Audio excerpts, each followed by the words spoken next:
Je suis chercheur, mon statut est de professeur université et chercheur. Après, psychologiquement, je suis effectivement quelqu'un de passionné. Cette passion nous amène à rechercher des objets, des situations, et non pas forcément à découvrir. Le mot de découverte a plus à voir avec la chasse au trésor, alors que là, quand on va chercher quelque chose, on ne sait pas forcément ce que l'on va chercher, mais on a une thématique. Puis c'est pas forcément le trésor que l'on recherche. En tout cas, notre trésor n'est pas forcément celui de l'imaginaire collectif.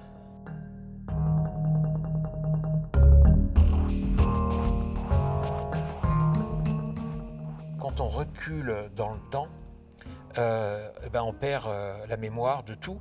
On perd la mémoire de l'usage, parce qu'il y a des objets dont la forme extérieure ne nous rappelle strictement rien.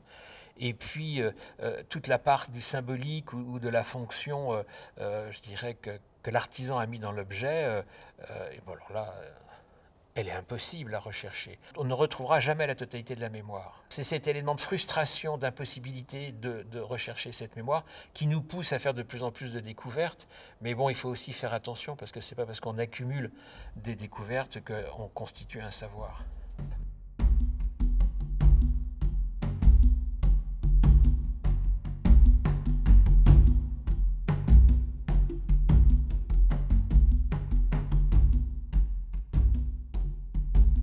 Un objet, il a une histoire qui est longue,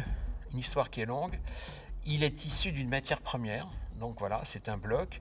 Et ce bloc, cette matière première, elle est dans la nature.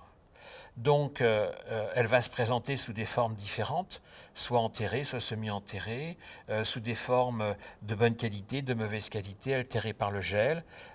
Et donc, à partir de là, ça suppose que l'homme de la préhistoire ait déjà connaissance de son terroir, de son territoire. Et il va gérer, donc il y a une gestion de la matière première possible. La première étape, c'est ça, l'objet nous ramène à un territoire.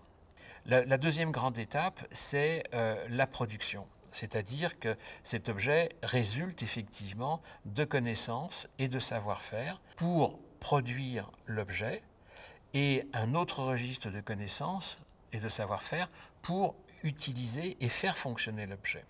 Donc on va avoir deux grandes étapes. La première est de savoir comment cet objet a été fait. Et la deuxième étape, c'est pourquoi cet objet a été fait. Comment on va percevoir cet objet? À travers nos propres sens. Les yeux, essentiellement, on peut tester les tranchants, on peut la toucher, mais la difficulté, c'est comme on va d'abord travailler avec nos yeux, donc la sensation, elle est visuelle. Et imaginez-vous cet objet-là que vous percevez comme ça, vous n'avez aucun critère technique qui vous permette de l'accrocher, de l'interroger, et donc vous allez automatiquement l'aborder par la forme. Donc la sensation, la perception que vous allez en avoir d'un objet sans mémoire va automatiquement être biaisée dès le départ si vous n'avez pas une méthode d'appréhension beaucoup plus pertinente que celle-ci.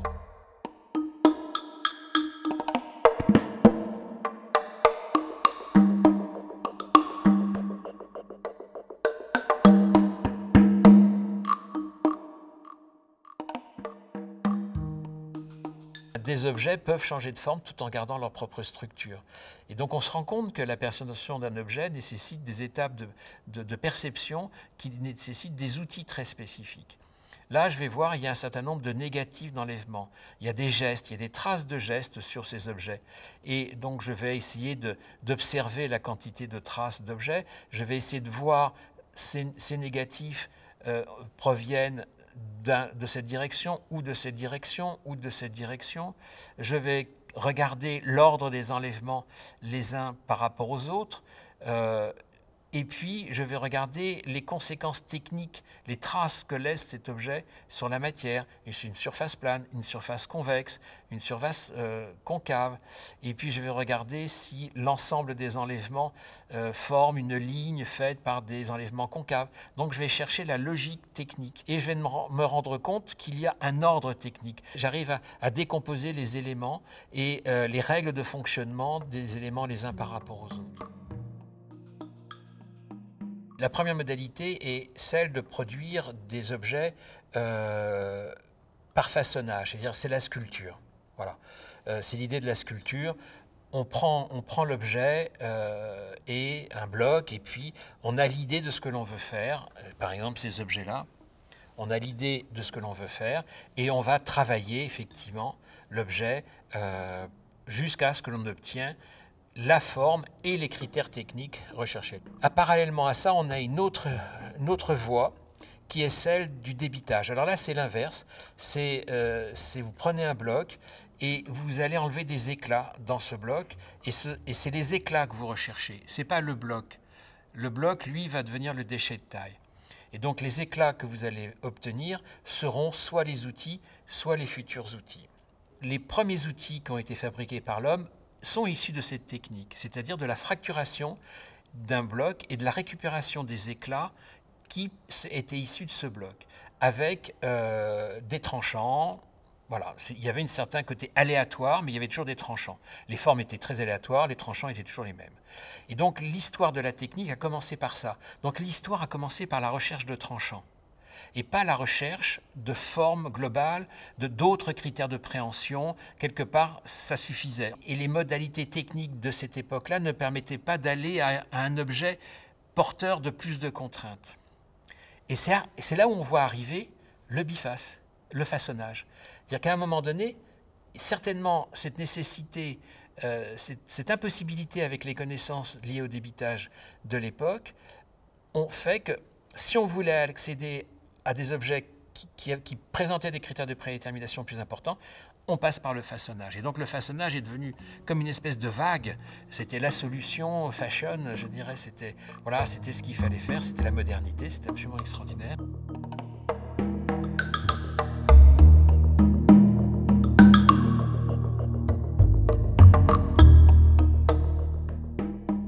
Le passage s'est fait du façonnage à la production très spécifique d'éclats que l'on va appeler Levallois, parce qu'on les a découverts à Levallois-Perret.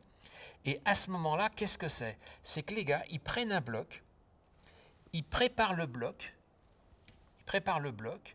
d'une certaine façon, et à un moment donné, ils vont décider, là, je vais sortir 2, 3, 4 éclats, et les éclats qu'ils produisent ont la morphologie et les caractères techniques fonctionnels du futur outil. C'est, par exemple, cet objet, ici, qu'on appellera un éclat Levallois, qui présente une régularité dans sa longueur, avec une régularité de son épaisseur, une légère convexité ici. En section, il est en général relativement équilibré, et avec une partie, l'impact qui est un peu plus marqué, mais qu'on peut enlever. Et donc, cet objet-là est une matrice qui va servir à fabriquer plusieurs types d'outils. C'est une idée absolument géniale, parce que ça veut dire que la structure matricielle sera systématiquement identique. Donc si vous introduisez la notion d'emmanchement, ça veut dire qu'en fin de compte, on a fabriqué des objets qui vont systématiquement s'emmancher. Ce n'est pas le manche qui va s'adapter à l'objet, c'est qu'on a normalisé les parties préhensives pour qu'ils s'adaptent par rapport aux manches. Et toutes les analyses tracéologiques montrent qu'à partir de ce moment-là, la plupart des objets étaient emmanchés. Ça a été un saut qualitatif énorme, parce qu'en plus, c'est ce concept qui donc va permettre une assez grande diversité de formes. Ce chemin-là est typiquement occidental. Il provient effectivement du nord de l'Europe, vers 400 000 ans.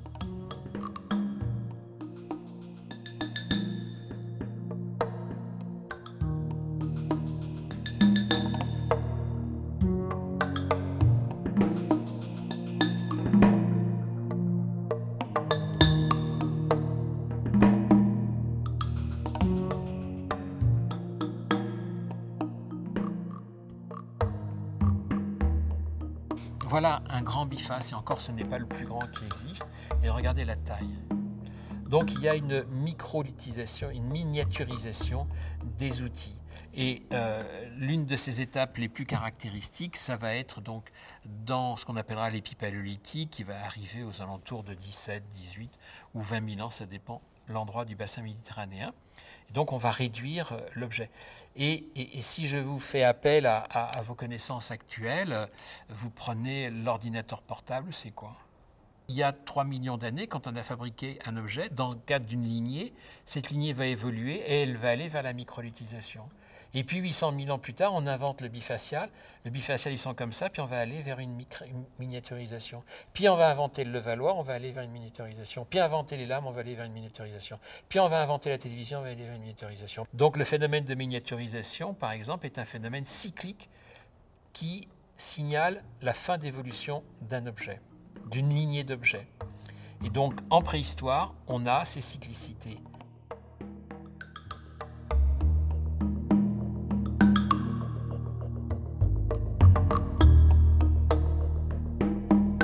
On va bien montrer, dans ce musée, on a bien des machines, on a des boucliers, on a des voitures, voilà. Mais c'est vrai qu'on a beaucoup d'objets, de signes. On a des masques, on a des parures, on a des sépultures, on a des momies. Donc, en fin de compte, ça pose le problème de la matérialité de l'objet. La matérialité d'un objet, c'est vulgaire. Ça ne se montre pas. C'est d'une évidence. Montrer un couteau qui coupe, quelque part, ce n'est pas intéressant. On va montrer l'objet de signe, le signe de l'objet, on ne va pas montrer l'usage. Donc, comme si c'était de la vulgarité. Le XXe siècle, où on a essayé de mettre un peu d'ordre, donc on a fait des catalogues, comme les paléontologistes, on mettait des objets en montrant qu'il y a une lignée entre les objets. Les gens n'y voyaient que dalle, si ce n'est on mettait des beaux objets, donc il y avait un rapport esthétique. Et puis c'est fini. Comme on n'a pas eu de réflexion sur ce que c'était un objet, pourquoi on le présentait comme ça, donc il n'y a pas eu de travail de fait. Le musée des Confluences, j'ai été, quand ils m'ont contacté, extrêmement surpris de voir qu'ils étaient intéressés à une réflexion, à une perception de l'objet complètement différente. Et donc on a travaillé ensemble, effectivement, sur cela. Bon, maintenant, il y a effectivement beaucoup de choses à dire. Disons que c'était une première tentative, et dans le cadre de cette première tentative, il y a des réussites.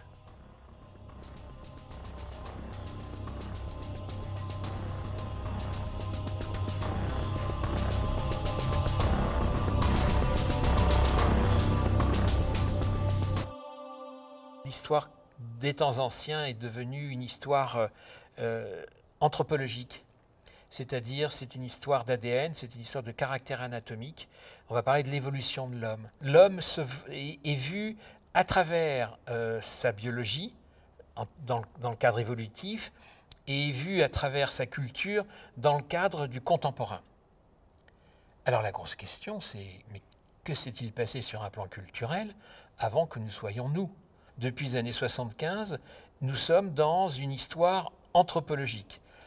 C'est-à-dire que c'est l'histoire de l'homme biologique qui est faite. De plus, avec les découvertes génétiques, on est maintenant dans la génétique pure. Imaginez-vous Hamlet regardant le crâne et qui lui pose la question « Est-ce que tu es ou est-ce que tu n'es pas ?» Moi, je poserais la question « Qu'est-ce que je peux dire de ton crâne et qu'est-ce que je peux savoir de ce qu'il y a à l'intérieur ?»